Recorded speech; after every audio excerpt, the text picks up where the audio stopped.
mari kita lanjutkan ngaji filsafat kita.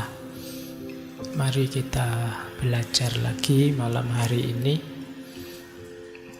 Malam hari ini kita akan belajar dari seorang filosof besar. Tentu saja teman-teman yang concern dengan dunia filsafat, khususnya filsafat Islam, pernah mendengar nama beliau dan juga pernah kita kaji di ngaji filsafat kita, bahkan sejak sesi-sesi awal dulu. Beliau Ibnu Sina, atau yang dengan lidahnya orang barat dikenal sebagai Avicenna. Meskipun demikian, malam hari ini kita membahas tema yang agak berbeda. Tidak lagi gagasan-gagasan filsafatnya yang dianggap kontroversial, bahkan oleh Imam Ghazali dianggap melenceng di beberapa ide atau gagasannya. Tapi malam hari ini kita belajar salah satu dari keahlian beliau yang luar biasa, yang diakui oleh seluruh dunia, yaitu di bidang kesehatan dan pengobatan. Beliau ini ya filosof, ya dokter, ya dosen, ya psikiater, dan menguasai banyak sekali bidang-bidang keilmuan yang lain. Ya astronom, pokoknya lengkap ilmunya beliau, termasuk seorang polimath. Saya tidak tahu apa generasi hari ini ada yang bisa niru beliau ya. Kalau ada, alhamdulillah. Cuma kelihatannya kok ya sulit. Kelihatannya, tapi sejauh yang saya tahu ya sopo ngerti ada yang moncer 1-2 bisa selevel Ibnu Sina. Oh, kalau banyak Ibnu Sina di kita itu insya Allah besok beneran ada Indonesia emas. Banyak orang pinternya di kita. Beliau ini ya detail biografinya dulu pernah kita bahas, jadi tidak harus saya ulang lagi. Yang saya ingat, beliau kelahiran 980 Masehi, nanti meninggalnya 1037. Kelahiran dari daerah Bukhara, sekitar Bukhara.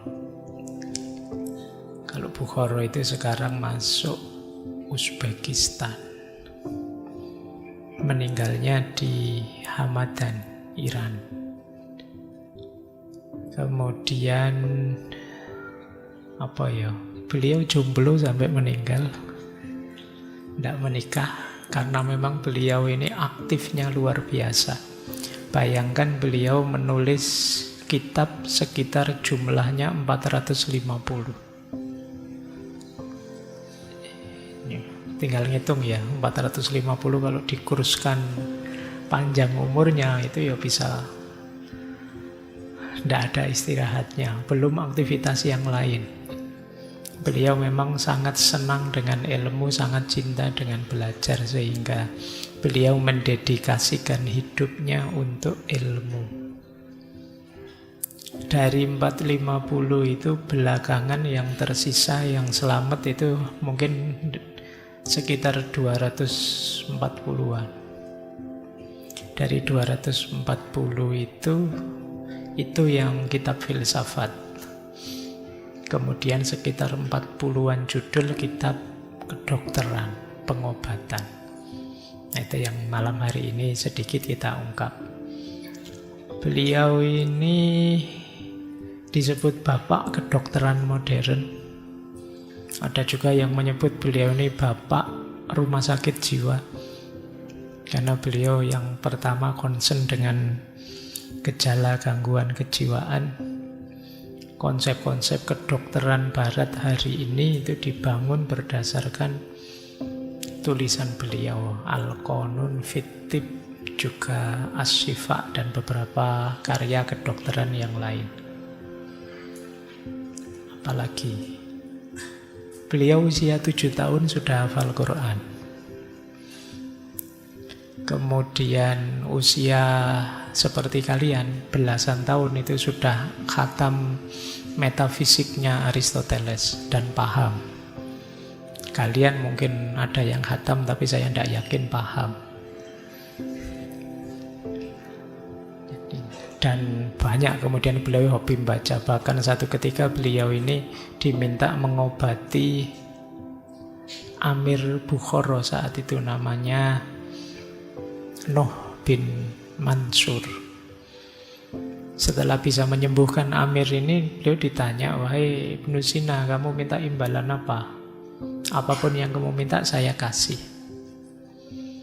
Ternyata beliau hanya minta, mohon saya diizinkan bebas masuk perpustakaannya istana. Itu saja yang dia minta. Padahal kalau kalian kan itu kan gampang, tinggal bawa KTM kan bisa.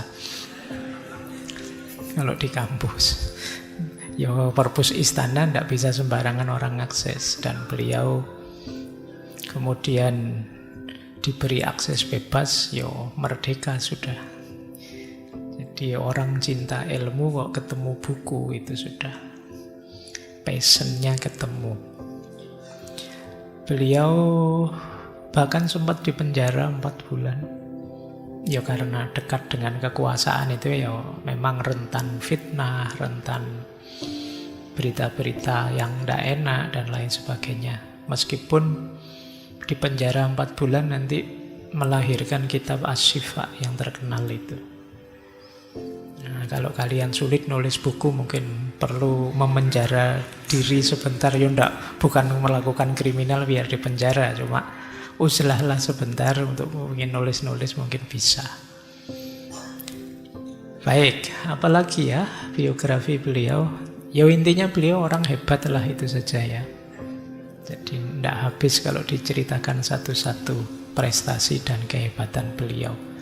Bahkan nanti ada salah satu kawahnya rembulan itu sama orang barat itu dikasih nama Avicenna. Nanti ada anugerah, saya lupa, penelitian mungkin. Itu nama anugerahnya juga Avicenna. Jadi beliau ini tidak hanya kita banggakan tapi juga diakui secara internasional.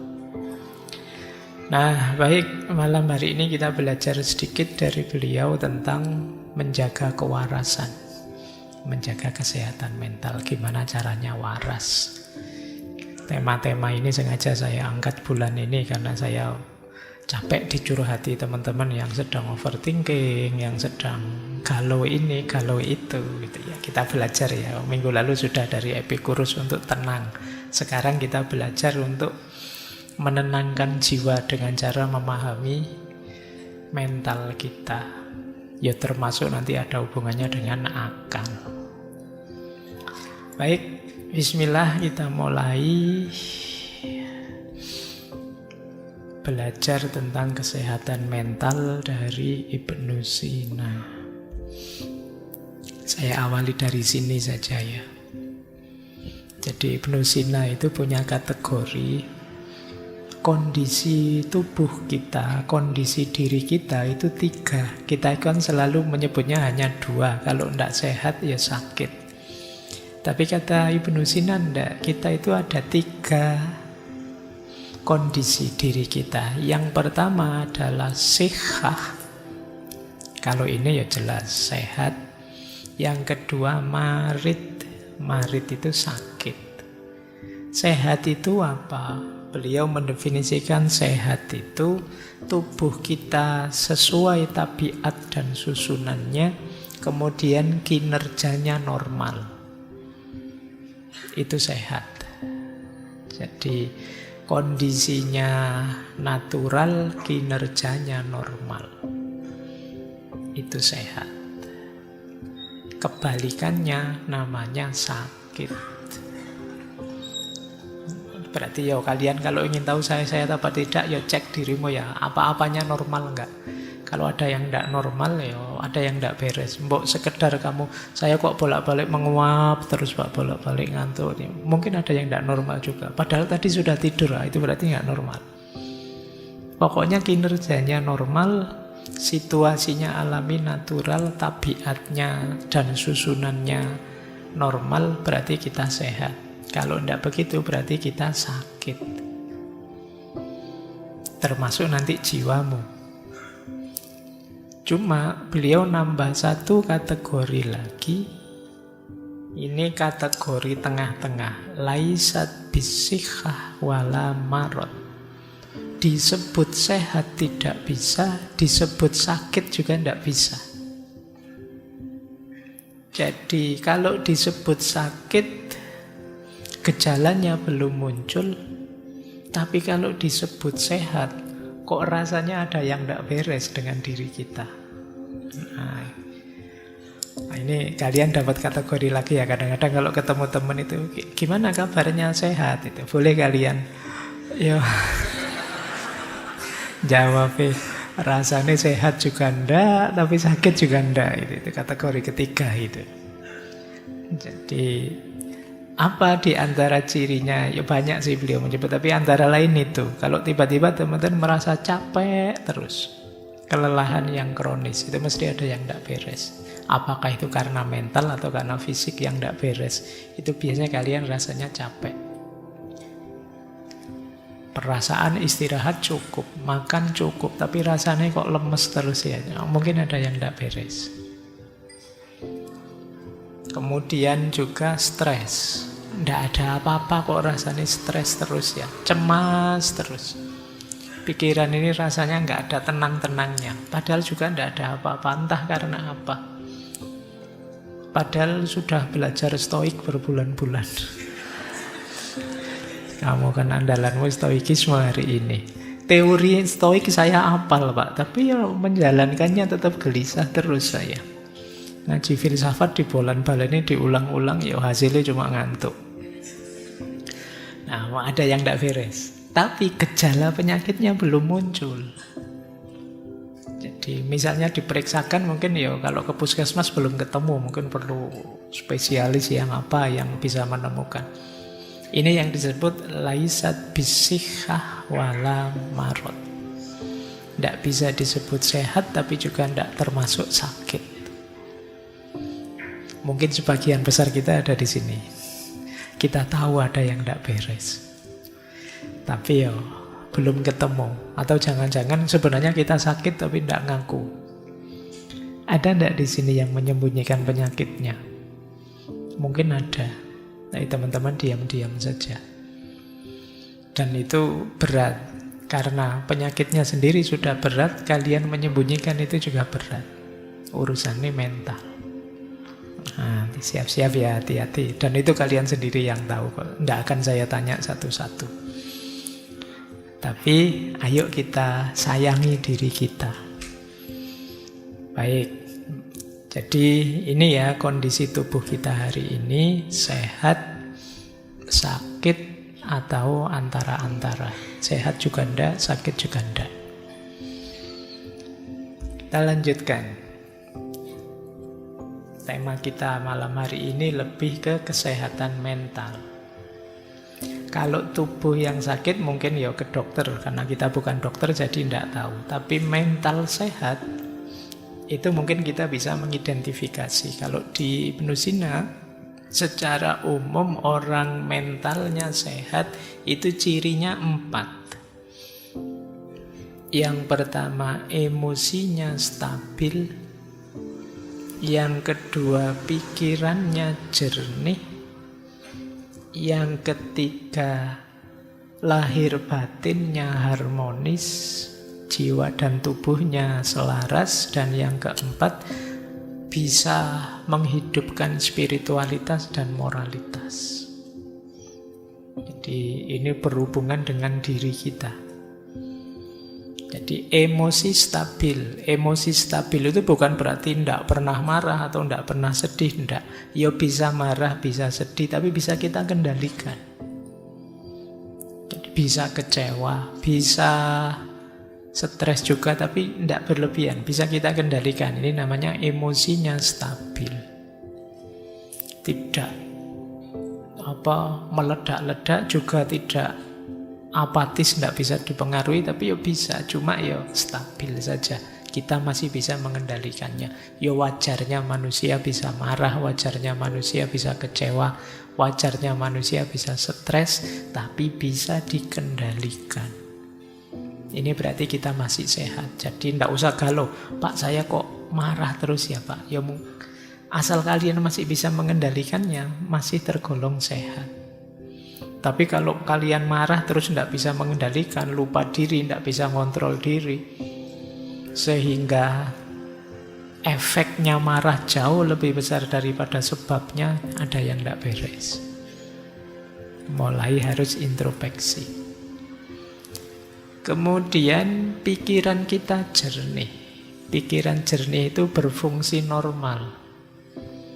Jadi bukan berarti harus pinter selevel para filosof, tidak begitu. Pikiran jernih itu bisa kita pakai untuk hidup sehari-hari, untuk hidup normal. Kadang-kadang ada orang yang pikirannya tidak fokus, terganggu, dipakai mikir tidak bisa, buntu dan lain sebagainya.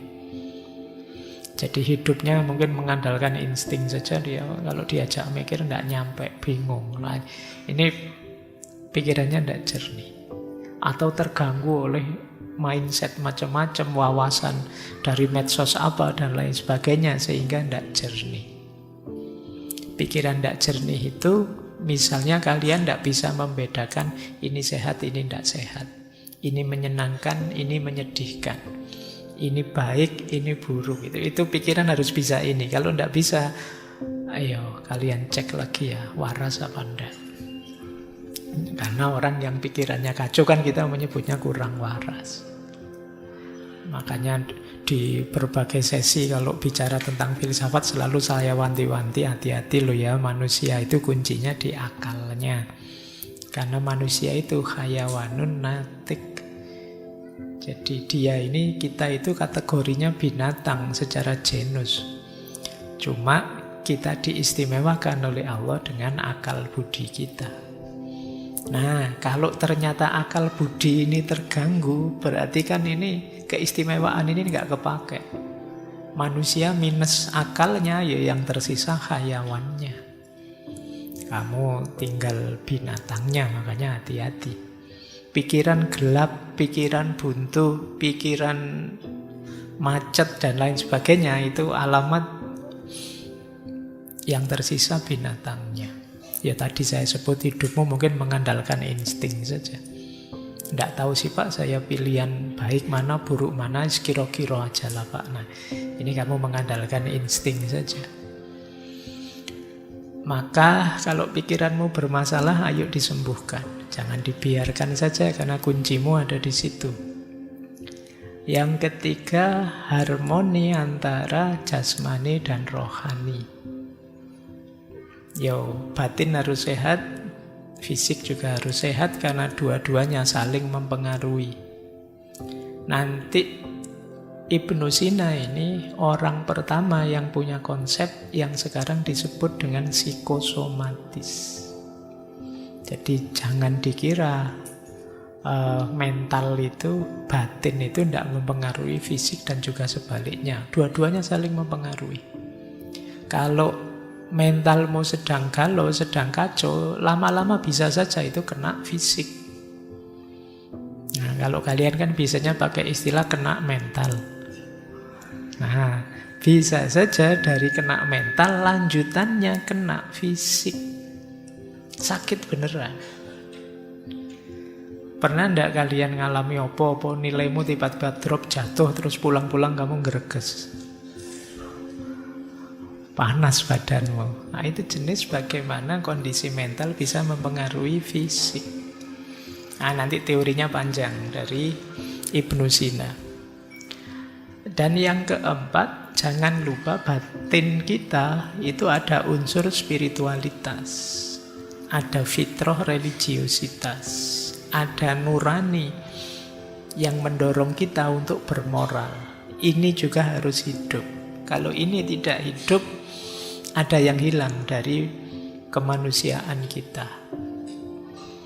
Jadi kalau kalian hanya fokus di 3 yang atas, lupa bahwa kita punya spiritual, ada unsur moralitasnya, ya nanti ada bagian tertentu hidupmu yang hilang. Itu kadang orang merasa hampa, merasa jemu, merasa tidak bermakna, dan lain sebagainya. Karena urusan makna hidup, kedalaman hidup itu adanya di spiritualitas. Jadi ayo dicek kalian termasuk mentalnya sehat apa tidak. Kalau tidak, ya ayo diobati pelan-pelan. Karena ya sulit kalian bisa sukses kalau dalammu tidak sehat, mentalnya tidak sehat. Kita lanjutkan. Nah, ini konsep dasarnya Ibnu Sina. Kita kenali dulu ya sisi dalam diri kita, jiwa kita. Hubungannya dengan akal, hubungannya dengan kesehatan mental. Kata Ibnu Sina, jiwa kita itu ada 3 unsur. Kadang orang menyebutnya 3 daya, 3 kekuatan.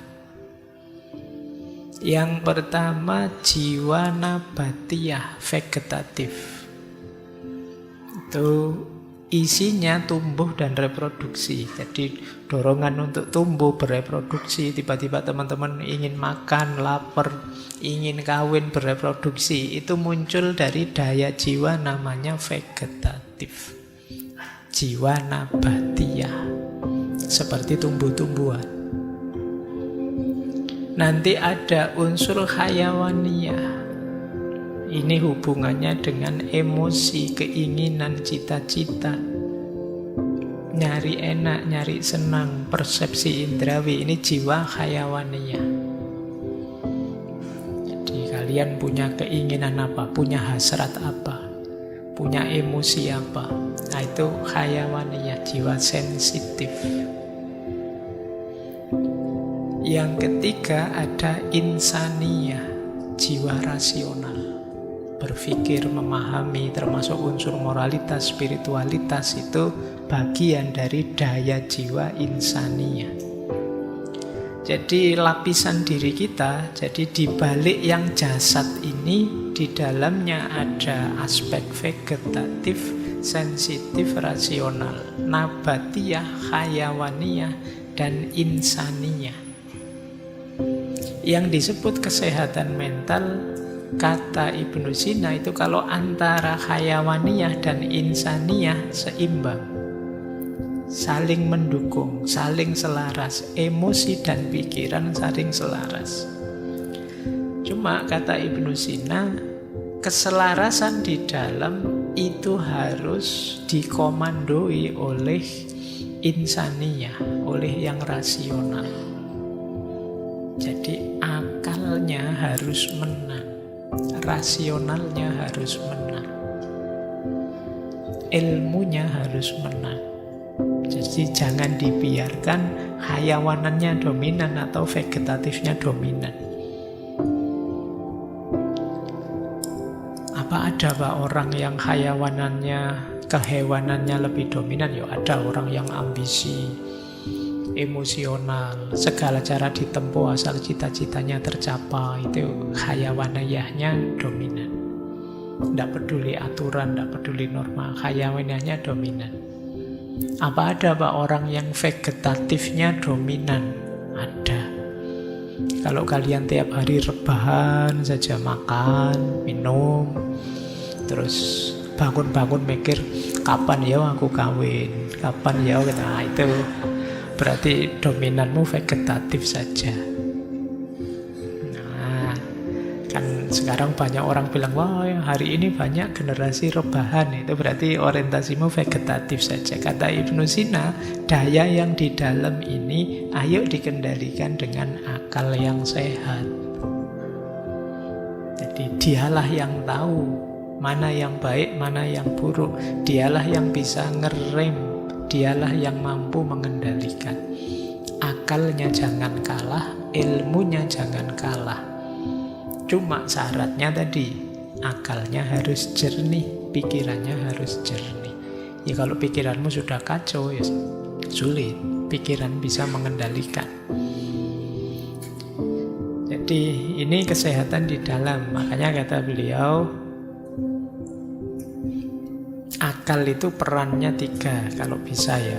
Dia harus mengendalikan. Yang pertama mengendalikan emosi, yang kedua mengendalikan hasrat, yang ketiga memahami nilai. Ini tugasnya akal. Mengendalikan emosi ya mengendalikan marah, sedih, takut. Kalau kalian mengalami itu, ayo dikalahkan itu dengan pikiran yang rasional. Kok aku marah sampai segitunya ya? Rugi aku, padahal hal kecil saja saya marah sebesar itu, efeknya luar biasa. Wah emang kalau gitu jangan marah yang berlebihan. Kok aku sampai setakut itu ya? Padahal kalau saya takut, saya akhirnya mundur, tidak mau maju lah. Kalau saya tidak mau maju, saya dapat apa? Sudahlah, maju saja, resiko nanti kita bahas belakangan. Ini akalmu menang. Jadi kalau kalian bisa menjadikan akal ini yang mengkomando, ya hidupmu akan lebih bahagia. Jadi yang pertama pengendali, yang kedua mengendalikan hasrat, ngerem hasrat. Ini hasrat ini kadang kita pakai istilah nafsu. Yang bisa ngerem nafsu itu harus akal. Misalnya tiba-tiba pacarmu misalnya WA, nginep yuk misalnya. Ya kan, terus pikiranmu macam-macam kan, wah ini. Tapi kalau akal sehatmu jalan, ndak wong kita belum apa-apa, belum siapa-siapa. Enaknya sebentar, resikonya panjang misalnya. Ini akalmu menang. Tapi kalau akalmu kalah, ya wassalam, besok viral mesti. Jadi perhatikan, akalmu harus selalu waspada. Baik, yang terakhir, akal mampu memahami dan mengenali nilai-nilai. Oh ini baik, ini buruk. Nah yang benar ini keliru. Ini akal harus selalu memilihkan. Jangan dipilihkan oleh nafsu, dipilihkan oleh ketamaan, dipilihkan oleh hasrat ingin menguasai, dipilihkan oleh dorongan seksual dan lain sebagainya. Tapi pastikan yang milih itu akal. Syaratnya akal harus sehat. Oke ya, jadi batin kita yang 3 lapis tadi, semoga pengendali dan rajanya adalah akal. Karena kalau yang menang yang lain-lain, kalau yang menang yang vegetatif itu biasanya kita cenderung hidup ini nyari enak saja, tidak enak. Kalau kita ada di yang sensitif hayawaniyah, itu ambisius. Kadang menghalalkan segala cara, tidak tahu kapan berhentinya, pokoknya nabrak terus, maju terus.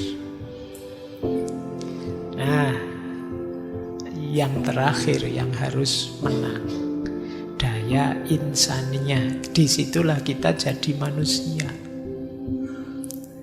Karena kalau yang pertama, yang nabati itu kita jadi tumbuhan saja, belum jadi manusia. Kalau di hayawaniyah kita jadi hewan. Ayo jadi manusia.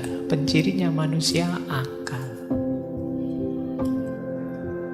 Baik, ini yang tentang akal sudah ya. Disitulah pentingnya akal sehat. Sekarang kita mulai masuk ke kesehatan mentalnya. Nah, sebelum ke sana, kita pahami dulu hubungan antara batin dan lahir, jiwa dan tubuh dalam pikirannya Ibnu Sina. Jadi Ibnu Sina punya pandangan secara umum begini. Yang pertama, jiwa itu penggeraknya tubuh.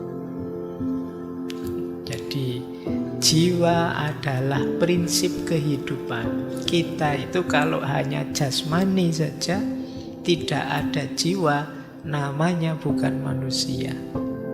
Tanpa ada jiwa, tubuh itu hanya materi yang tidak punya kehidupan. Kalau kalian misalnya tiba-tiba lihat tergeletak sesosok manusia yang tidak ada nyawanya, tidak ada jiwanya, kamu mendekat atau lari? Mesti ngeri kan kamu. Ini secantik apapun, seganteng apapun, kalau tidak ada jiwanya, kita menyebutnya bukan manusia, karena jiwa itu adalah penggeraknya tubuh. Kata Ibnu Sina, jiwa menggunakan tubuh sebagai alat untuk menjalankan fungsi-fungsinya. Untuk berpikir ada alatnya namanya otak. Untuk bergerak ada alatnya namanya otot. Untuk merasa ada alatnya namanya indera. Otak, otot, panca indera itu kan fisik tubuh. Tapi dia jadi alatnya jiwa, jadi kendaraannya jiwa. Mata dengan melihat. Melihat itu kan unsur kejiwaan, tapi mata itu unsur tubuh. Dan dua-duanya kerjasama, itu yang dimaksud saling berhubungan. Tidak mungkin ada kita bisa melihat kalau dua unsur ini tidak ada. Atau salah satu saja yang ada. Matanya ada sih Pak, cuma daya melihatnya yang tidak ada. Ya tetap kita tidak bisa melihat.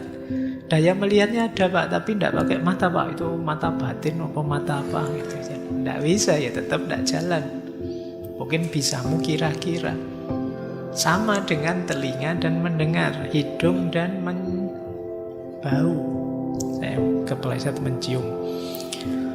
Biasanya kan kamu hidung untuk mencium itu, hidung untuk membau. Awas keliru kamu kalau ciuman kan tidak pakai hidung. Jadi jiwa dengan tubuh.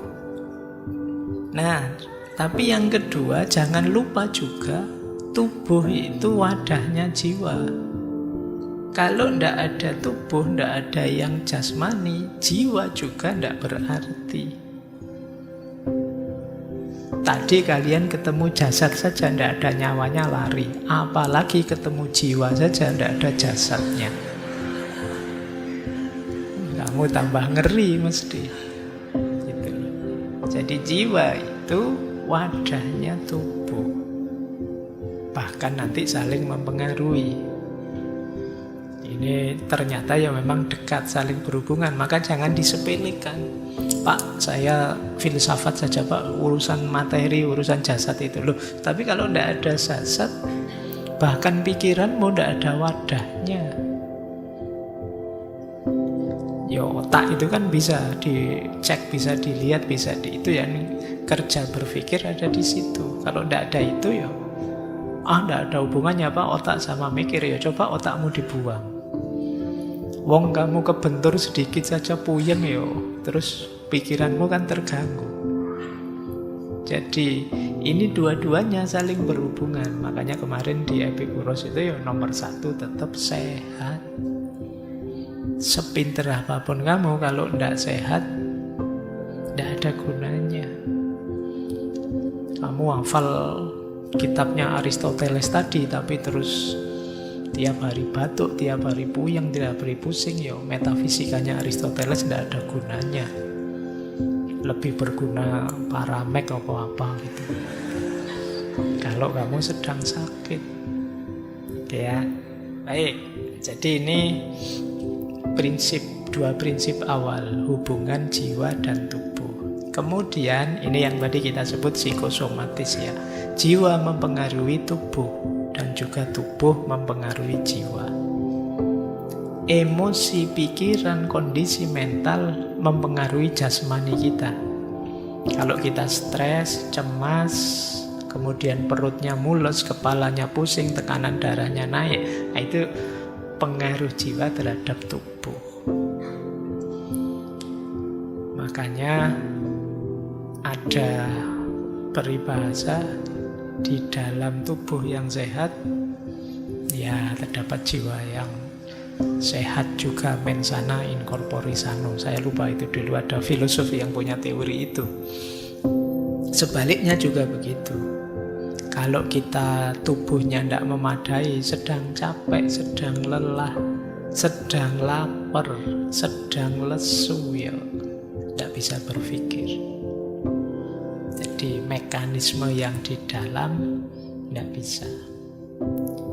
Baik, jadi ini sedikit uraian saja tentang hubungan antara jiwa dan tubuh.